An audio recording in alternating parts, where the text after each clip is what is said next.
Assalamualaikum warahmatullahi wabarakatuh. Alhamdulillah, awake dhewe bisa ketemu ana ing pelajaran bahasa Jawa. Piye kabare bocah-bocah? Muga-muga kita tansah diparingi kesehatan. Amin. Lan bocah-bocah kudu tetep semangat anggone ngangsu kawruh lan nguri-nguri kabudayan basa Jawa. Bocah-bocah, ngomong-ngomong babagan uri-uri kabudayan basa Jawa, ing dina iki Bu Guru arep njelasake babagan geguritan. Apa to geguritan iku? Kepriye to geguritan iku? Lan kaya ngapa to geguritan kuwi? Kepriye carane nulis geguritan iku? Lan kepriye carane maca geguritan? Nah, sadurunge Bu Guru nerangake babagan geguritan, ayo disimak dhisik sair geguritan sing ana ing lembar iki.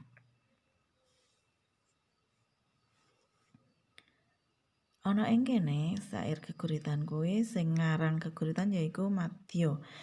Dene irah-irahane utawa judule yaiku Aja Mati Rasamu.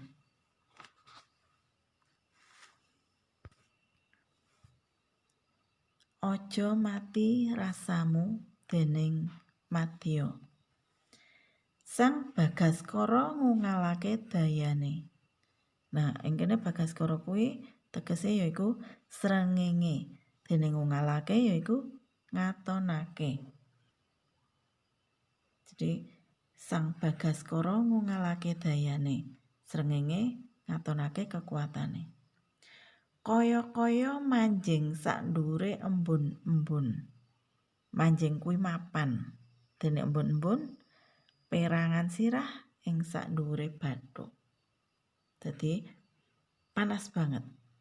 Wayah tengah awan panas ngentang-ngentang. Ngentang-ngentang kuwi apa tegese yaiku panas banget.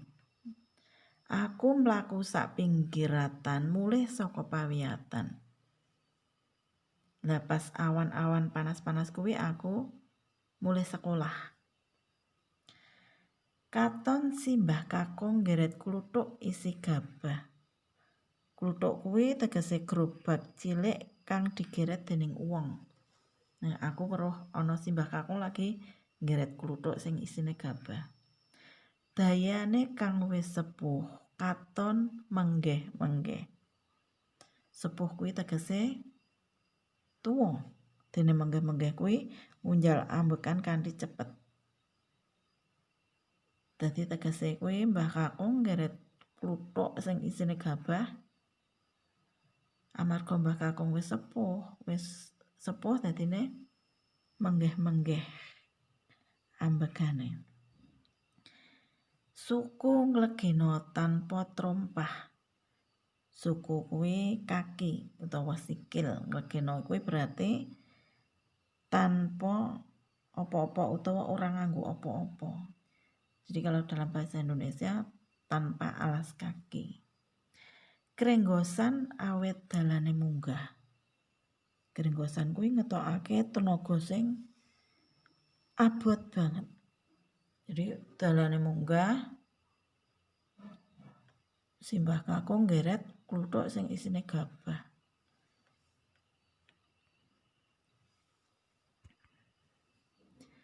Tuwuh trenyoh sajroning manah. Trenyoh kuwi apa? Welas asih. Aku weruh Mbah Kakung ngeret kluthuk sing isine gabah karo menggeh-menggeh kuwi aku mesakake utawa welas asih marang Mbah Kakung kuwi. Aku mlangkah tumuju simbah. Nyurung kluthuk kang isi gabah. Simbah noleh katon sumringah. Aku ngewangi simbah, kluthuke tak surung. Terus simbah noleh katon sumringah. Sumringah kuwi seneng banget. Kluthuk mlaku tumuju daleme simbah. Rasa lega ngilangake sayah. Nah, nalika kluthuke wis tekan daleme simbah, rasane lega. Dadi sayah utawa kesele kuwi wis ilang. Ngger panuwunku marang sliramu dene ora mati rasamu. Nah, iki tuladhane geguritan. Sing judule utawa irah-irahane Aja mati rasamu. Aja mati rasamu dening Madya. Sang Bagaskara ngungalake dayane. Kaya-kaya manjing sak dhuwure embun-embun. Wayah tengah awan panas ngentang-ngentang. Aku mlaku sak pinggiratan, mulih saka pawiyatan. Katon simbah kakung geret kluthuk isi gabah. Dayane kang wis sepuh. Katon menggeh-menggeh. Suku nglegena tanpa trompah. Krenggostan awet dalane munggah. Tuwuh trenyuh sajrone manah. Aku mlangkah tumuju simbah. Nyurung kluthuk kang isi gabah. Simbah noleh katon sumringah. Kluthuk mlaku tumuju daleme simbah. Rasa lega ngilangake sayah. Ngger panuwunmu marang sliramu dene ora mati rasamu. Lah bocah-bocah kuwi mau tuladhane geguritan sing judule Aja Mati Rasamu. Saiki mesti bocah-bocah wis ngerti apa ta geguritan kuwi. Nah, geguritan kuwi yaiku puisi modern utawa puisi gagrag anyar. Dadi iso disimpulke geguritan yaiku salah sijine jenis karangan sastra Jawa sing dikarang kanthi nengenake rasa kaendahan. Geguritan diarani puisi gagrag anyar kuwi amarga siji bentuk utawa wujude kuwi bebas. Bebas sing kepiye? Bebas ora kaiket anane paugeran utawa wewaton. Yen basa Indonesiane yaiku peraturan. Jadi ora kaiket dening cacahe padha utawa cacahe bait lan cacahe gatra utawa cacahe larik utawa baris. Sing ketelu yaiku nganggo tembung sing endah, pantes lan mentes. Endah kuwi apik, pantes kuwi kepenak dirungokake. Dene mentes kuwi bermakna. Nah saiki kepiye to supaya maca geguritan kuwi iso kepenak dirungokake? Kudu mangerteni isi utawa karepe geguritan.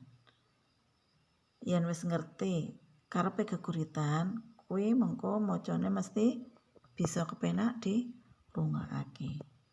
Nah, sing kudu digatekake nalika maca geguritan kuwi siji, gatekake wirama. Tegese nalika maca geguritan kuwi ora kena kecepeten lan uga ora kena kalonen. Sing nomor loro yaiku cetha. Tegese nalika maca geguritan swara kudu cetha lan gamblang. Dadi ora pareng gumbrengeng. Sing nomor 3 yaiku ekspresi. Tegese praupan kudu ngepasake karo isine geguritan. Nah, jadi misale geguritane kuwi sedih, le maca ora pareng karo cengengesan utawa guyu-guyu. Sing nomor 4 yaiku ngatur mlebu metune napas supaya oleh maca ora kamisosolen. Dadi napase diatur supaya ora terengah-engah.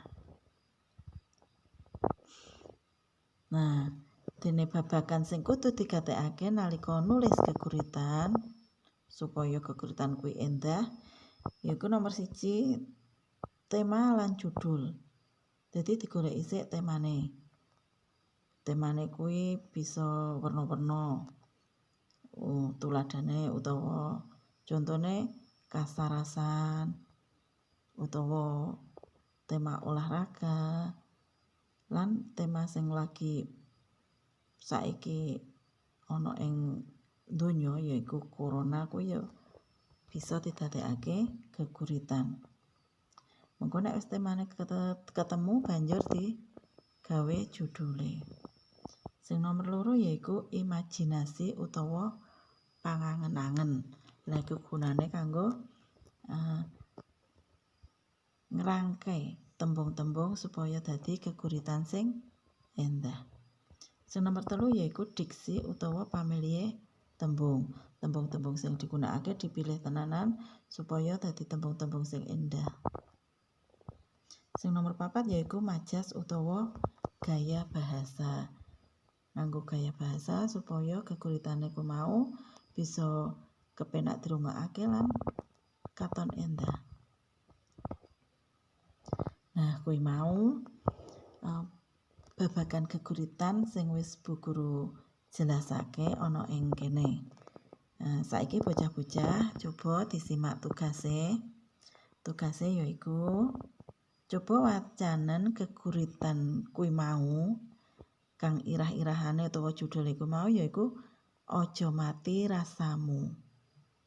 Mengko le maca sing kanthi apik. Nah, muga-muga bocah-bocah ora kangelan anggone maca geguritan kuwi mau. Semangat ya bocah-bocah. Semene dhisik materi geguritan saka Bu Guru. Wassalamualaikum warahmatullahi wabarakatuh.